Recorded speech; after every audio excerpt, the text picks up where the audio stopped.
আসসালামু আলাইকুম। বট বাহিনী আসলে কারা? বিএনপি দোষ দেয় জামাত, জামাত দোষ দেয় বিএনপির। আসলে বট বাহিনী কারা? আমি যেটা ইউটিউব এবং ফেসবুক ঘাটাঘাটি করে বুঝলাম, বট বাহিনী আসলে ভিন্ন একটা গ্রুপ, যারা কিছুক্ষণ জামাতের বিরুদ্ধে বলে ভিউ পায়, আবার কিছুক্ষণ বিএনপির বিরুদ্ধে বলে ভিউ পায়, যারা হচ্ছে ভিউ ব্যবসায়ী।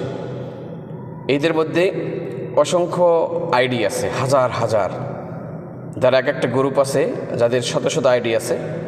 তারা বিভিন্ন নামে আইডি খোলে। এই ধরনের এক একজনের বিরুদ্ধে বলার কারণে তারা ভিউ হয় এবং তাদের ফেসবুক এবং ইউটিউবে প্রচুর পরিমাণে ইনকাম, লক্ষ লক্ষ টাকা ইনকাম।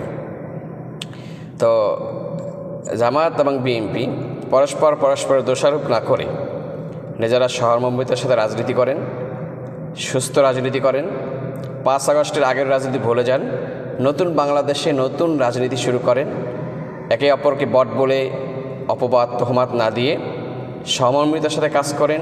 দেশের জন্য ভালো হবে, ভবিষ্যতের জন্য ভালো হবে, বাংলাদেশের মানুষের জন্য ভালো হবে।